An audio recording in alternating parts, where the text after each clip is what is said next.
एक दफा किसी ने कोई कत्ल कर दिया, खुद मौके से फरार हो गया, पुलिस मुझको पकड़ के ले गई और मुझे गिरफ्तार करके ले गई। मैंने उन्हें कहा मैं बेगुनाह हूं, मुझे जाने दें, मेरे घर वाले परेशान होंगे। उन्होंने मेरी एक नहीं सुनी। मेरे घर वालों ने, मोहल्ले वालों ने, अजीजों ने मेरी गवाही भी दी, उसके बावजूद भी उन्होंने कुछ मेरी बात नहीं सुनी और मुझसे 1.5 लाख रुपए मांगते थे। हम गरीब थे, कहां से दे। अगले दिन सुबह सुबह मुझे आपके दर्स की एक बात याद आई।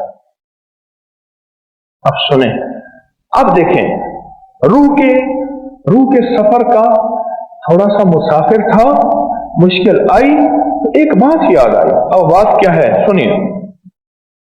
एक बात याद आई, आपने एक बात बताई थी, जो बंदा सुबह फजर के फौरन बाद 40 बार पूरी सूरत फातिहा पढ़े और फिर सारा दिन आमीन कहता रहे और ये गुमान करे कि उसके साथ फरिश्ते भी आमीन कह रहे हैं, सारा दिन आमीन कहते रहे और ये गुमान करे कि उसके साथ फरिश्ते भी आमीन कह रहे हैं। क्यों? अब इस पे बात सुनो। एक बुजुर्ग थे, उनकी जमात रह गई। उन्होंने अपनी नमाज को 27 दफा दोहराया। खान ने किसी कहने वाले ने कहा, नमाज तो 27 दफा दोहरा दी, पर वो जो इमाम कहते हैं ना वलद्दालीन, और आप कहते हैं आमीन, और आपके साथ फरिश्ते भी कहते हैं आमीन, उस आमीन का क्या बनेगा? 27 दफा नमाज तो दोहरा ली, पर वो आमीन कहां से लाओगे? आमीन कहां से लाओगे? और फिर एक और बात, जब मजलिस बड़ी होती है जैसे आपकी है, दुआ होगी, तो इस दुआ में फरिश्ते भी आमीन कहते हैं, फरिश्ते भी आमीन कहते हैं। और जब बंदों की आमीन के साथ फरिश्तों की आमीन मिल जाती है, या फरिश्तों की आमीन के साथ बंदों की आमीन मिल जाती है, उस पे अल्लाह पाक कबूलियत की मोहरें, बरकत की मोहरें लगाता है और उस दुआ को कबूल करता है।